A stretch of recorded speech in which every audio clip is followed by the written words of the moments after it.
Welcome to my channel Shatabdi's kitchen. Shatabdi's কিচেনে তোমাদের সবাইকে স্বাগত। নমস্কার বন্ধুরা, আমি শতাব্দী। তোমরা সবাই কেমন আছো? আশা করি সবাই ভালো আছো, সবাই সুস্থ আছো। আমার নতুন বন্ধু, আমার পুরনো বন্ধু, সবাইকে অনেক অনেক ধন্যবাদ জানিয়ে আজকে যে ধোসার রেসিপিটা আমি তোমাদের সঙ্গে শেয়ার করব, যে মশলাটা আমি তোমাদের দেখালাম সেটা হচ্ছে পরি মশলা, মানে হচ্ছে শুকনো মশলা। এই শুকনো মশলা দিয়ে কি করে আমরা ধোসাটা তৈরি করব সেটাই আমি তোমাদের সঙ্গে আজকে শেয়ার করব। ভালো লাগলে রেসিপিটা লাইক, শেয়ার, কমেন্ট করার অনুরোধ রইল তোমাদের কাছে। তো আমি মশলাটা তৈরি করা তোমাদের সঙ্গে শেয়ার করিনি, ওইটুকুই শেয়ার করলাম। এবার দেখো, আমি কয়েকটা আলু সিদ্ধ নিয়ে নিয়েছি। এই আলুটাকে আমি নুন আর হলুদ দিয়ে একটু সিদ্ধ করে নিয়েছি। এবার হাতের সাহায্যে এরকম একটু ভেঙে নিলাম। আমার হাতটা অবশ্যই ভালো করে ধোয়া আছে, কারণ এটা একটা হেলদি হ্যাবিট। এবার একটা গ্রাইন্ডিং জারে আমি একটুখানি রসুন আর আদা নিয়ে নিয়েছি, সঙ্গে কয়েকটা চেরি টমেটো দিয়ে দিলাম। এটা গাছ বাগানের। একটু জলের সাহায্যে ওটাকে পেস্ট করে নিয়েছি। আর যে মশলাটা আমি তোমাদের দেখাচ্ছিলাম, দেখো ওটাকে আমি গুঁড়ো করে একটা স্টিলের কৌটায় ভরে রেখেছি। এটা কিন্তু তোমরা বহুদিন যাবৎ স্টোর করে রাখতে পারো। এটার মধ্যে নুনও মেশানো আছে। এটা তোমরা যখন খুশি তোমাদের মনের মতন করে ব্যবহার করতে পারো, কিন্তু সব কিছুতেই ব্যবহার করা যায়। খেতে খুব সুন্দর লাগে, সেই জন্য আমি এই রেসিপিটা তোমাদের সঙ্গে শেয়ার করলাম। সামান্য একটু সাদা তেল ইউজ করেছি আমি কড়াইতে। তোমরা চাইলে এটা তিল তেল দিয়েও করতে পারো। সাধারণত ট্র্যাডিশনালি এটা তিল তেল দিয়ে করা হয়ে থাকে, তবে আমার কাছে তিল তেল নেই বলে আমি সাদা তেল ব্যবহার করলাম। কিছুটা পরিমাণে কালো সর্ষে ফোড়ন হিসেবে ব্যবহার করলাম, আর কারি পাতা। কারি পাতা আমি এখানে যথেষ্ট পরিমাণে ব্যবহার করব, কারণ এটা খুবই ভালো লাগে গন্ধটা, সেই জন্য। কারি পাতা আর সর্ষেটা যখন ভাজা হয়ে আসবে, এই সময় আমি এর মধ্যে অ্যাড করে দেবো কেটে রাখা কিছুটা কাঁচা লঙ্কা আর কয়েকটা পেঁয়াজ। পেঁয়াজটা দেখো আমি বড় বড় করে কেটে নিয়েছি। এই রান্নাটার ক্ষেত্রে কিন্তু পেঁয়াজটা ছোট করার দরকার নেই। সামান্য একটু নুন দিয়ে দিলাম যাতে খুব তাড়াতাড়ি পেঁয়াজটা নরম হয়ে যায়। কিছুক্ষণ নাড়াচাড়া করবার পরেই কিন্তু পেঁয়াজটা আমাদের নরম হয়ে যাবে। দেখো আমি দেখিয়ে দিচ্ছি তোমাদের। 5 মিনিট নাড়লেই কিন্তু এই পেঁয়াজটা একেবারে নরম হয়ে যাবে। এটাকে লাল করার কোনো প্রয়োজন নেই।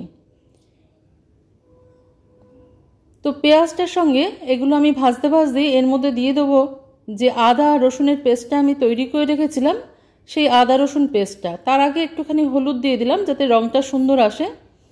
আদা রসুনের পেস্টটা দিয়ে এবার আমি গ্রাইন্ডারটা ধুয়ে একটুখানি জলও এর মধ্যে অ্যাড করে দেবো, কারণ মশলাটা অনেকটাই গায়ে লেগে রয়েছে।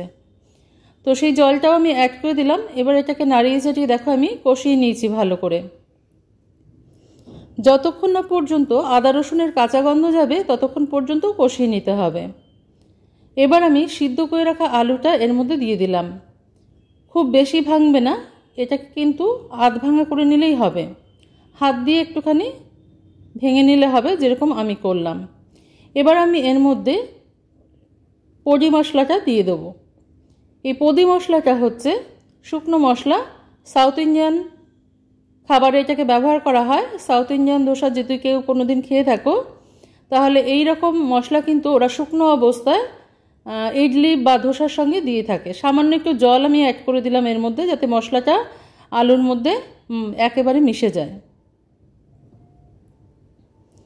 ভালো করে মিশিয়ে কিছুক্ষণ আমাদের এটাকে একটুখানি রান্না করে নিতে হবে, কারণ জলটা সম্পূর্ণ থাকবে না আর তরকারিটা একটু মাখা মাখা হবে।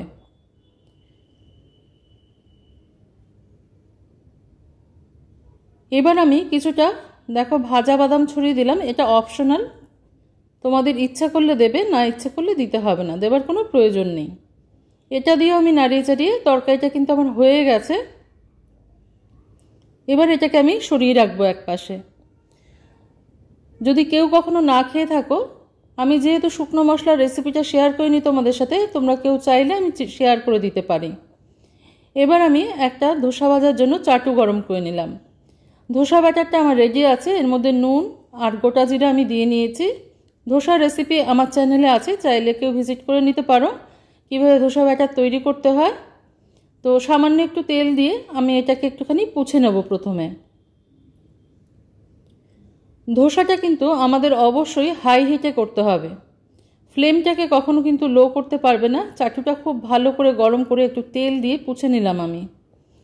এবার এর মধ্যে খানিকটা ব্যাটার নিয়ে আমি একটু ছড়িয়ে দেবো, মানে সিজন করে নেবো আর কি তাওয়াটাকে, যাতে প্রথম যে ধোসাটা আমরা দিই সেটা অনেক সময় লেগে পড়ে চাটুর সাথে, তুলতে অসুবিধা হয়। এই প্রসেসটা যদি তোমরা ফলো করো তাহলে কিন্তু ধোসাটা আর লেগে যাবে না চাটুর সাথে, খুব সহজে এটাকে তুলে নিতে পারবে। আমি এখানে জল ব্যবহার করিনি, তোমরা চাইলে মাঝে মধ্যে একটু জলের ছিটে দিয়ে এটাকে তৈরি করে নিতে পারো।